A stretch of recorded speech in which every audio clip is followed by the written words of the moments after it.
any walk of life, not just football, but any sport.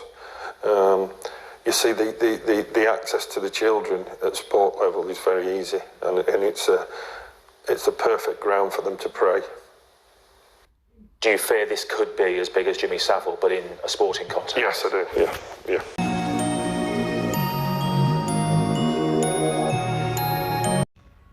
Welcome back to Panero's Mind, people. Now today, we're going to be talking about football. Now, for those that know me, no, I don't watch football. You know, I used to when I was younger, but I'm more used to watch like the World Cup games and things like that, you know. Go and play a little game of snooker with the homies and watch some football, you know. But never really like deeply. I got friends that love football, you know, they watch every game. They don't buy no season tickets, but, you know, they watch every game and, you know, they post certain things and people win, like, you know. Me, I'm more into UFC, but we're gonna get into UFC soon because I've got a video for you lot about UFC as well, man. But all right, so if you people remember, I done a video on my channel about a woman that had to live in a storage box because her son that played for a football team kicked her out, right? Now, it's kind of crazy because I came across something the other day that made me rethink this whole video. And I'm gonna play first, yeah, a clip from the video that was talking about that I brought out before. Okay, now check this out. I'm Jill Niles, the mother of Ainsley Maitland-Niles. I'm homeless and I'm living in a big yellow storage unit. It started with my older son going to, you know, I got him into football when he was 5 years old. Ainsley, you know, you just take him along and you let him play and you don't think much of it until I realised that he knew what he was doing with the ball. He was about 2 years old when we identified that, you know, myself and my older son's coach, we took a look at Ainsley and he said to me, he thought Ainsley was one of the best players that he had seen so young. Horrible messages on Mick McCarthy's phone. Which wasn't true. It wasn't a horrible message that was left there. It was basically a message that said something along these lines: you're the manager of your pitch, you do your job, let me do mine. My best interest was about Ainsley. I was talking to him every day while I was away from home. That's where you see that photo there? That just looked wrong. Up from the airport, everything. Slept in Ainsley's bed. I felt this really, I couldn't describe the feeling. It was just a horrible feeling in my heart that something didn't feel right, but I couldn't figure out what it was. What was it? I woke up in the middle of the night. Ainsley asked me to get out of his bed. I went into my bed, and then during some point in the night, I woke up again to find that my children had just disappeared. Okay, people, so that's the clip, all right? I just wanted to refresh your minds because we're going to get back into that later, okay? Now, there's a lot of paedophile cases going on, a lot of sexual assault cases going on right now. A lot of people are getting exposed, a lot of celebrities are getting exposed, right? That's going on right now. A lot of funny guys on the road, you know, there's a lot of kidnapping going on. So I've been researching all these type of things, you know. I came across something kind of disturbing, you know, and the reason why it was disturbing is because this situation we're going to talk about hasn't got a lot of views. It's like the people, I don't know what happened. I don't know if it just got bypassed or no one didn't care or people thought he was lying. I don't know. But there's a footballer by the name of Paul Stewart, right? And he used to play for Tottenham. Now, them proper footballers, I'm sure you remember him. You know, he was around the times of like Paul Gascoigne, you know? And he used to score a lot of goals. Stewart, what can he do here? Oh, well, that's what he can do. A fabulous goal. Paul Stewart, who really has been rehabilitated with Tottenham's recent excellent form. Here's Gascoigne. The burst of pace took him through the gap. And Stewart! Conjured by Gascoigne. Here comes Paul Allen. Lineker. Back to Allen. Stewart! Now, when he actually retired from football, he started coming out and talking about things that were going on. And the things that I'm hearing that were going on, it just kind of makes me wonder, like, wow, these things must have been going on for a long time. So yeah, just check this next clip out and we'll get back.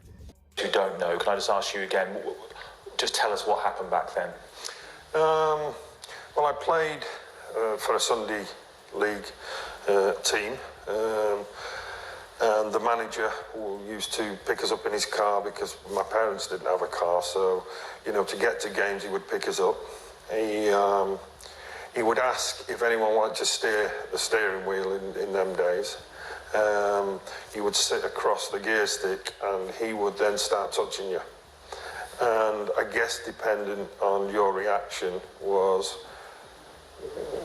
you know, it was his way of who he was going to target. Then he would manipulate his way into your home by befriending your family, while secretly starting to abuse you more and more, and then threatening you with certainly in my case, he was threatening that he'd kill my parents and my two brothers if I ever spoke out about this. I did try to tell my parents in my own way, because I was a happy-go-lucky child, and they've said this themselves. And then I just went withdrawn and didn't speak for almost a year. And I guess that was my way of trying to say something's not right here. He'd pick me up from school and take me to his house. Any which way he could manipulate the situation. Now, for legal reasons, you can't name that man, but it wasn't Barry Bennell. It was not him. No, it wasn't Barry Bennell, no. Did he ever refer to Bennell? Yes, many times. Almost trying to justify that it was okay to be done because he was doing it.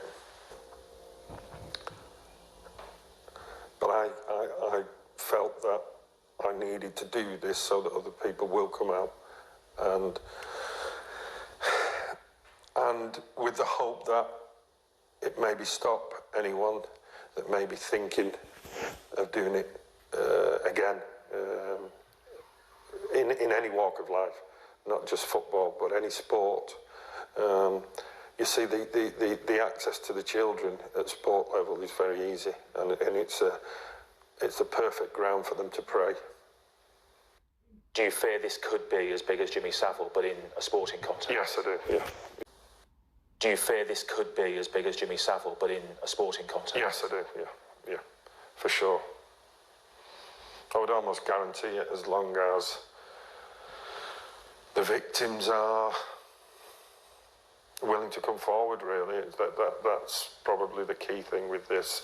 And when I say a key thing, my hope would be that it isn't as widespread as a Jimmy Savile. Then I know that not as many have suffered, but my belief is that there's hundreds.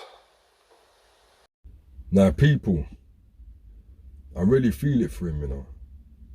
This is something that happened to him when he was really young. And you can see by the pain in his eyes, and you can just see that, you can just see a whole heap of pain on him, where that thing messed him up for life. And we all know how, when these things happen, it will mess people up for life. You know, it will make them be a certain way, make them move a certain way. It might even make them just close themselves off from everybody, which is not fair. It's not fair. So as you can see, you know, like, you just never know what's going on around your children. He even said himself, like, I'm sure there's many cases where this is happening. And I had to bring this to light, and I hope that everybody shares this video for people that want their youth them to go football training and things like this.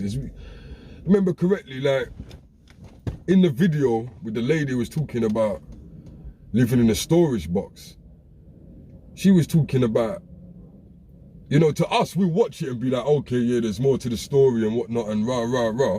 But we all would never know because we don't live in that household anyway. You know what I'm saying? She would know and the son would know. But the way that she said that she woke up one night and the youth them vanished. If someone was to pick up her youth shit, ain't that kidnapping? Because it's not even a mother's consent for the youth them shit. If she ever found out that they got picked up,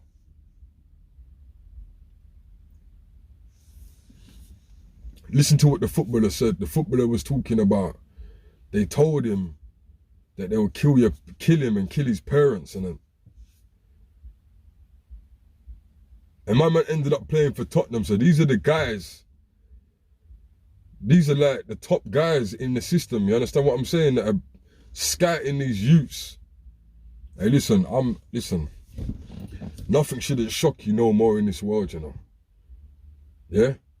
And anyway, that planet's on the way, people. So know what time it is. Now, people, then please, yeah? Anyone you know that's got their football training going on, just share the video out, man. I don't care how much you love football and, you know, because this video, the original copy, like I'm going to say again, is only at 4K views. 4K views. My man's crying on national TV. He ain't getting nothing from this. He ain't getting nothing from it. Man's talking about there's names that can't be mentioned and all them type of things there. Nah, this world's sick, man. People then protect the children, man. It's like every angle this is happening right now. You understand? And we got to stay on point. You see, money, footballers, they get a lot of money, right? They get a lot of money. They get paid a lot of money. Now you got me thinking why they get paid a lot of money.